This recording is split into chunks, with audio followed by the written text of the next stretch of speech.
Hi, welcome to another edition of the Shane Plays Out of the Abyss Notes, which is the kind of ongoing notes and how-to and all that as I run my players in my group through the Out of the Abyss Underdark adventure for 5th edition D&D. So when we last left our intrepid heroes, they were on the verge of talking to a dragon, Thimberchod, who is the adult red dragon in Gracklstugh that is basically manipulated and pampered and all that into keeping the smelting fires burning in Gracklstugh. And I kind of left them on a cliffhanger. And I'll get into a moment why that may not have been a good idea, because one of my players took it upon themselves to do something quite rash that did not work out well at all. So anyway, as a reminder, this is just kind of an ongoing Underdark adventure. If you're just watching this session, or this is the first one of these videos you've seen in this series, it's a very long adventure in the Underdark where the demon lords have been unleashed, and not only is the Underdark already dangerous, but now madness is just suffusing the Underdark. And our characters, after being captured by the drow and escaping and journeying through the Underdark, have finally come to their first civilization in the Underdark, which is the Grey Dwarf, or the Duergar city of Gracklstugh, which is quite dangerous for foreigners. So they had last session had kind of made it to Gracklstugh, had finally gotten to buy some stuff. This was like 7 or 8 sessions into the game. It's the first time they got to do any shopping. Out of the Abyss is very stingy at the beginning with your equipment and money and that sort of thing. It's a very oppressing kind of adventure, especially at the beginning. But anyway, so you can watch the previous video if you want the full recap. But they had were about to be arrested after fighting a rampaging stone giant, and the Keepers of the Flame, which is a Duergar clerical order that also they're psionicist, and they are in control, or try to be in control of the dragon, and they had interceded, and because they're looking for mercenaries for their own designs, and they had kept them from being arrested and taken them to the dragon. Now, here's how the introduction to the dragon begins. And I had read half of it and then said, "See you next week."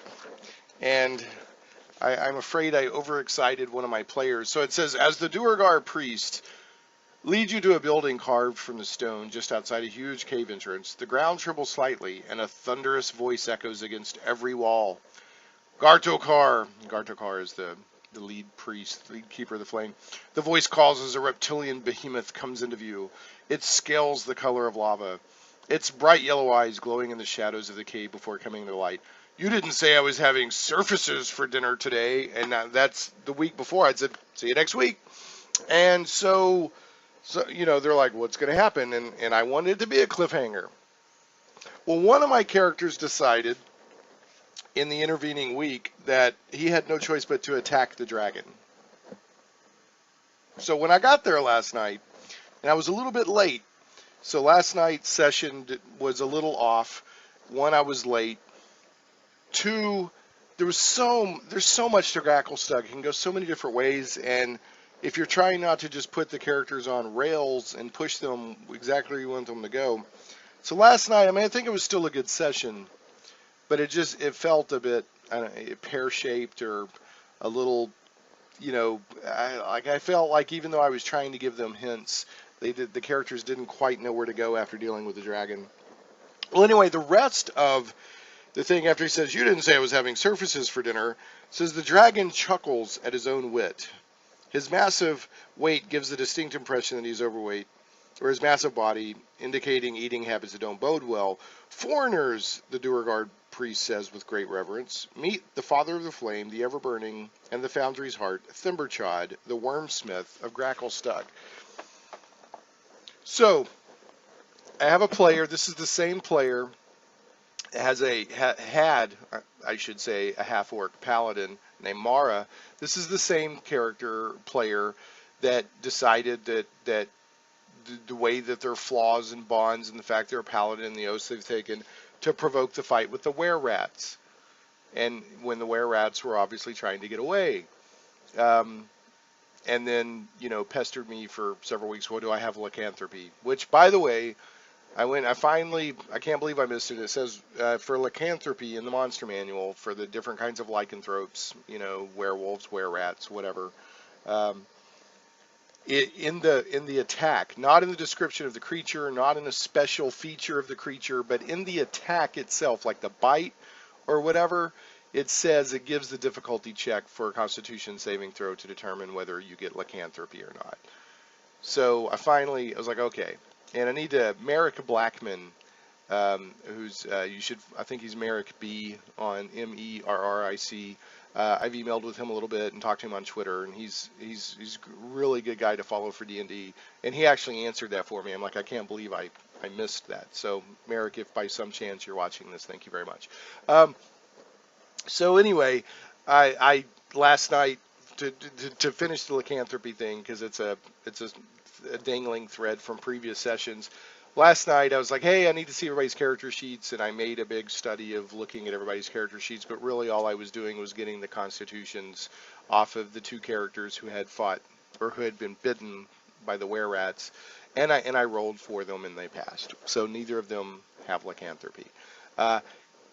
I decided I was probably going to let the dice decide if they had lycanthropy or not. I didn't know how I was going to work it into the game, but I was going to let the chips fall where they may, as far as that goes, since they did decide to fight the paladin anyway, forced everybody else into fighting the were-rats. Anyway, so back to this last night. So I came in and I was setting up, talking to everybody, and based on some of the comments, I could tell that, the player who's playing the paladin had shared, I'm just going to attack the dragon. Everybody else was like, you're like, what do we do here? And I'm like, okay, so, one of my rules as the DM, I'm not going to step in and keep somebody from doing something that they absolutely want to do. I may, give hints, or I may, give an out. But I won't directly step in and say, no, you wouldn't do that. I'm just not going to do that. D&D is a game of role-playing, and if that's what they want to do, even if it's just blatantly a dumb move, they can do that. So what I did was, I said, okay, well, let's, and he's really making the case that, well, my character, between being a paladin and the oaths I've taken on, smiting evil and my flaws and my bonds, I solve everything through violence, and they had I think their intelligence was a 6. They had rolled for their characters instead of taking the standard matrix or a point system, and they had like a decent wisdom, like a really good wisdom, but a low intelligence. And was also arguing, well, this is why I would attack. And I'm like, well, wisdom to me would be the one that would determine that. But it's your call, man. And so what I did, I said, okay, well, let's, and I reset the scene. I said, let's do the scene again, because I'm trying to get to the point across that, hey, the dragon chuckles at his own wit, and all of that. Foreigners meet the father of flame. Making the point, you're not about to be eaten. The dragon was making a joke, and the player, everyone else is like, it's a joke, and trying to make the point to this guy, don't attack. Well, I don't know if just in the intervening week they just steeled themselves up to do this, or if they felt it was within character or whatever, but they're like, I attack, and I'm like, okay. So, rolled initiative. He beat the dragon for initiative, which is what killed him, because I would have found a way out if the dragon could have gone first. But anyway, so he's charging the dragon with a sword and using Holy Smite, something like that, that's adding radiant damage. And I'm like, oh man. So I'm like, what I'm hoping is going to happen is that he misses, and the dragon just bronk, and somehow uses this as a way to display his power. and goes back to talking to the whatever, even though everyone's gonna be like, "Oh, I can't believe that just happened." Well, unfortunately for the character, he rolled really well, and he hit the dragon, and he hurt the dragon. He did hit point damage to the dragon, and so I'm like, at this point, he's dead. This guy's got to die, or at least the dragon's got to attack. He can't just in his own lair in front of his own followers. Somebody just ran up and hit him with a sword and actually did damage, and I'm like, hit him in the in the shoulder or something, and I'm like, oh man. So I just said okay, and I pulled out the adult red dragon stats, and they can do a frightening attack, and then they can do a bite and 2 claw attacks, and I said that's what he's going to do. And now if he had missed or not hurt the dragon or whatever, I would have found a way out. But he went up, attacked the dragon, hurt the dragon in his own lair in front of his own followers, and it just can't. That can't stand, right? So I just did the normal attacks. So he frightened him. He failed his saving throw against the being frightened. So now the character that attacked, the half-orc paladin, is frightened. And then he did the bite and the 2 claws. Everything hit. And for the bite and for the first claw, I rolled a natural 20. I 2 natural 20s in a row. I even had people verify the rolls, so I'm going to let it go with the rolls. And then just for good measure, I let the other claw attack hit, and he was absolutely dead. So, okay, you attack a dragon in its own lair, you die. I mean, I don't know what else to say. So I kind of felt bad, but I kind of didn't. If you're just going to do something that egregiously foolish, then, the player suffers the consequences, or the character anyway. So everybody else in the group is like, so now I've got to role play. I got to figure out how to get this back to the discussion that was supposed to happen, the dialogue. So I had the dragon, like, basically just bam, ruthlessly kill the paladin, and then go on as if nothing happened. As if nothing happened, and go right back to and wave off the priest who's trying to come over and heal him, and continue. And he like grabs the body and pulls a little bit closer, and then just goes right along as if nothing happened. Because to actually acknowledge the affront would cause all kinds of issues, and the dragon has motives, and the Keepers of Flame have motives, and all this stuff. So I just said, okay, the dragon is just going to, let's move on. That's not even worth mentioning what just happened. So now later I did have at first he's like waving off the priest, but then as the discussion goes, the dragon allowed a couple of the priests to come minister to his wounds, but did not acknowledge them, as if it wasn't even happening. So, and the priests, Gartokar and all the kids, everybody's like, they don't know what's going to happen. I mean, they don't know. They're mystified. They're dumbfounded. They're scared. They're angry. It's like somebody walked up and slapped their king in the face or stabbed their king in the shoulder with a knife, and that they brought into his audience. So everybody's kind of like awkward. The players are awkward. The Keepers of the Flame are awkward. Everybody's awkward. Anyway, so that from that point forward, moved it on. And I went with the standard Thimberchod Keepers of the Flame stuff, where Thimberchod kind of brings the characters into private. Says, I want my own agents in the city, and for now, do what Gartokar and the Keepers of the Flame tell you to do. Kind of shares that he feels constrained and that they maybe not have his best interests at heart. And then so he says, do whatever they tell you to do for now. And then the Keepers of the Flame, of course, are going crazy, and they think that the local thieves guild has caused the disruptions that they find or that they're sensing in the Underdark, and they also stole the Grey Ghosts, I think their name is, the thieving guild. They stole like a red dragon egg, and that dragon is intended to replace Thimberchod. They always replace the dragon when it becomes hard to manage and control. Anyway, long story short, they became agents of Thimberchod. They got little pins with his profile and a holy symbol that they can move a little bit more freely in Gracklstugh.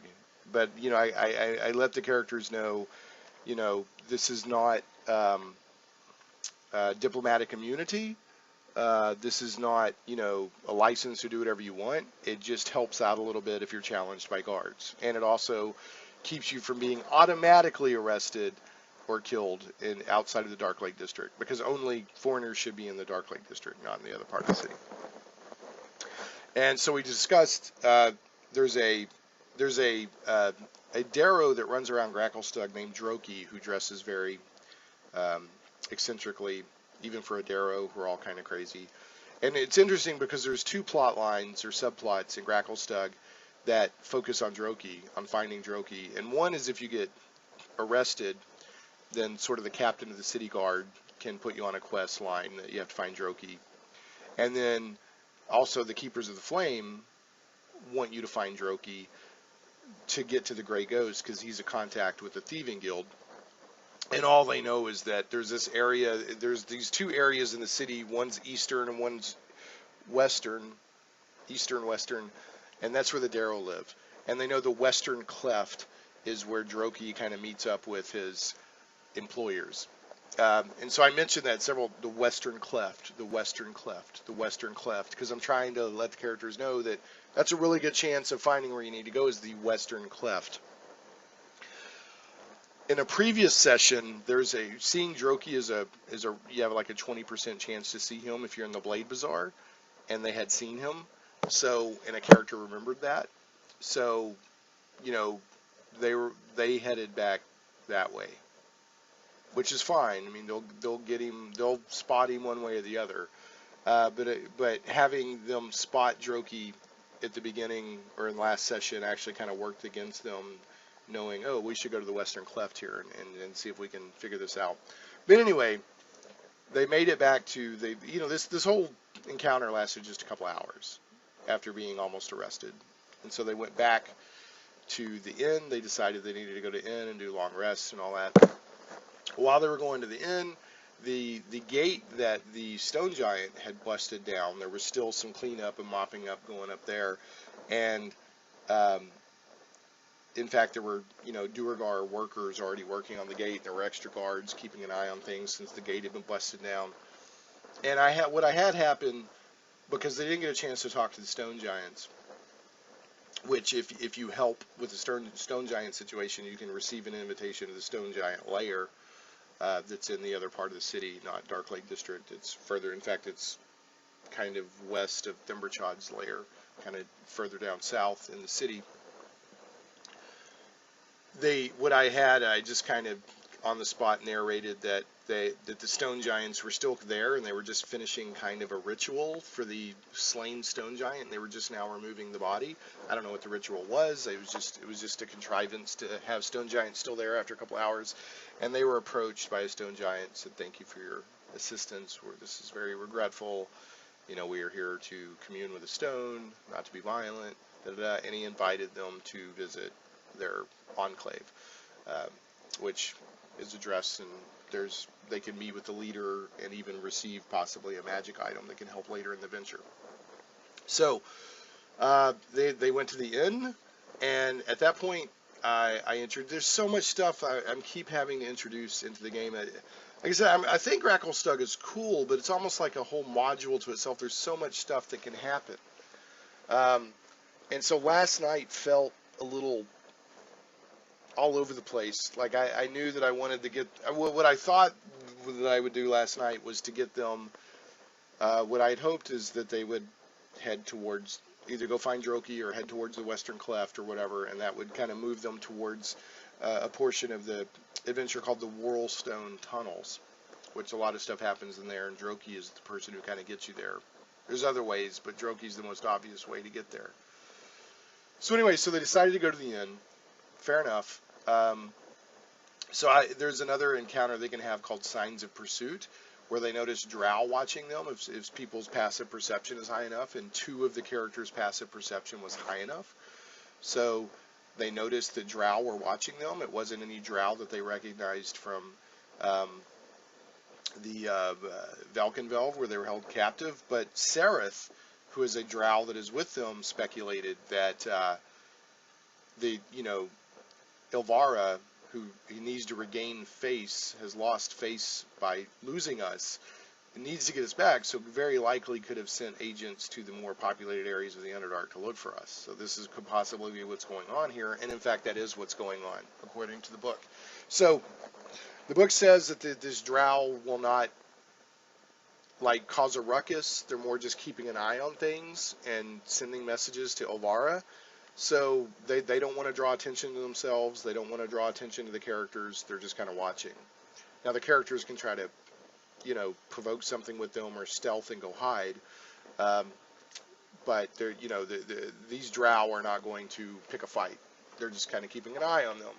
So, and I mentioned, you guys haven't gotten your rooms yet a couple of times. And the hint there was leave the inn and try to shake them. But they didn't catch it. And that's fine. I mean, they can do whatever they want. It was just, there's rules in the book for you can use stealth and wisdom and all this stuff to try to shake these drow and lower your pursuit level. Because the pursuit level keeps creeping up.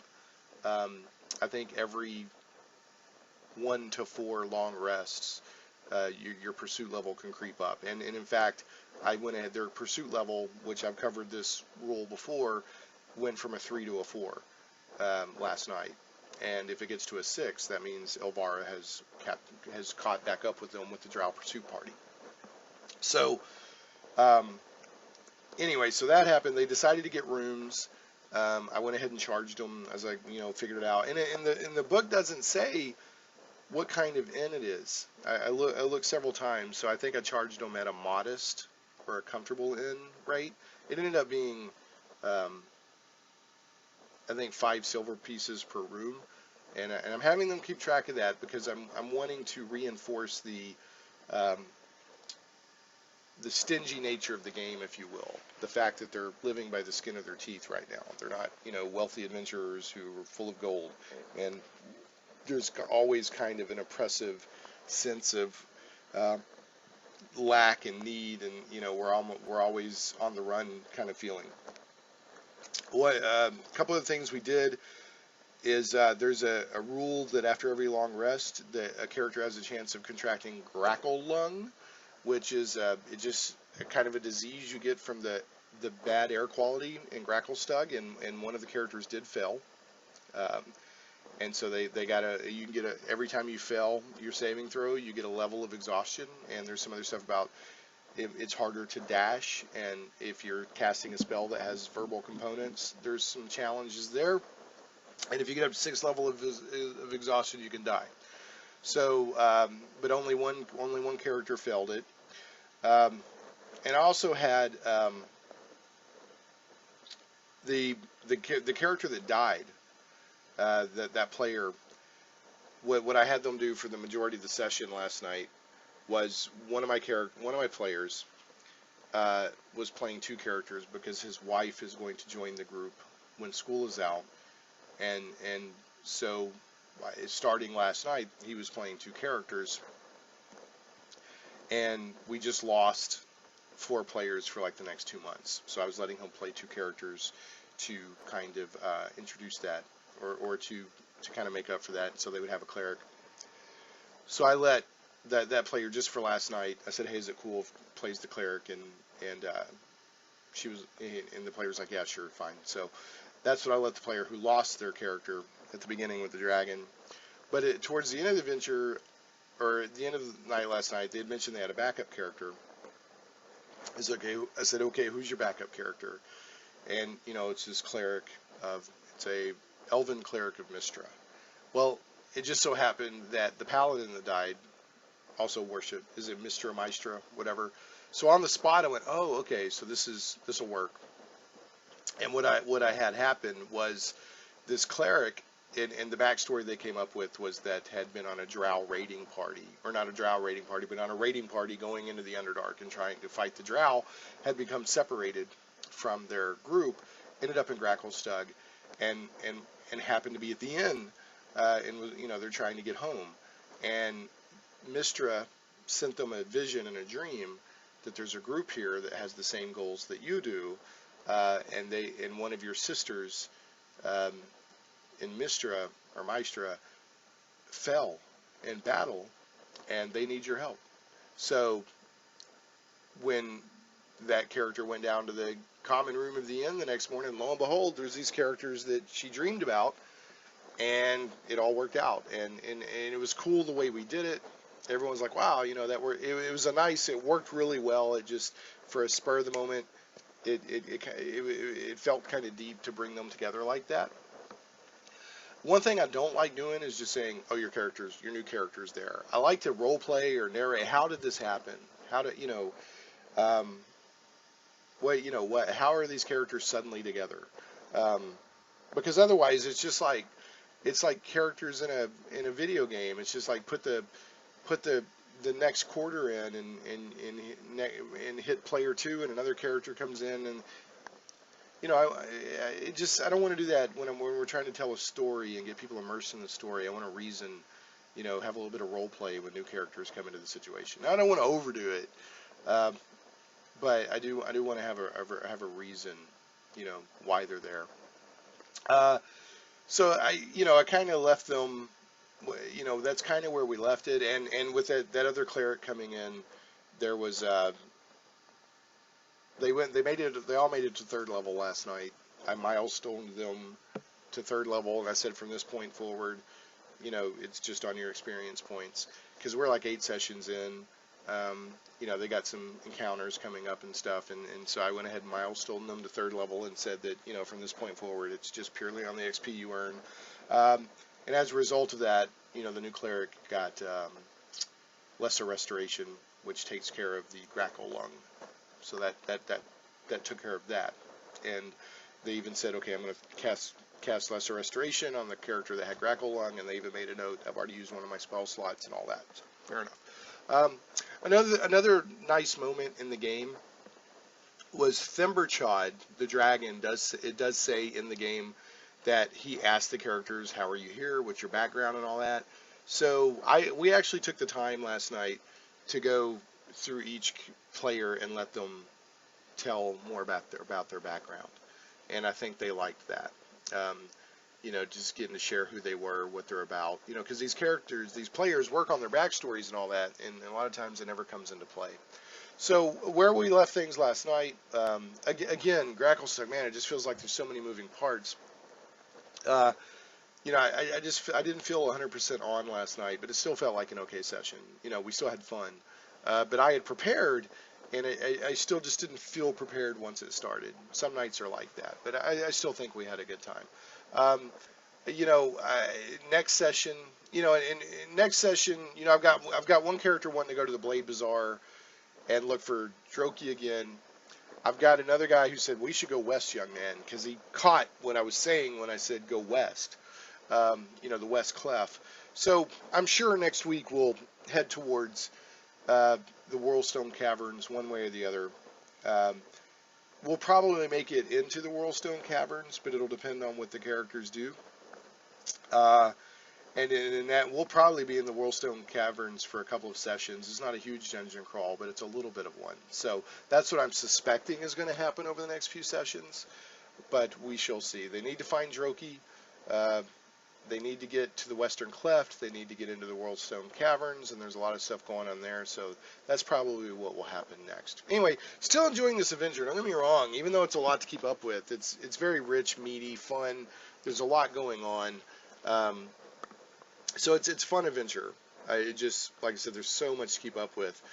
So really, if you're going to run this adventure, especially once you get out of Velkenvelve and you get into the Underdark proper, you really need to do your preparation ahead of time. I mean, you should be preparing some anyway, but especially Gracklstugh can go so many different directions. I showed last time that chart I found online that, it's like this real crazy convoluted flow chart of how all these different sessions and encounters, or not sessions, but scenarios and encounters in Gracklstugh can tie together and kick each other off. So anyway, thanks so much for watching the Shane Plays Let's Play series on the Out of the Abyss notes. I hope you find it helpful. We'll always welcome your comments on how things are going with you, or maybe how you would have done things differently, or any questions you may have. Don't forget to subscribe to the channel and leave a like and a comment on the video. I appreciate that. very much. Anyway, thanks so much for watching.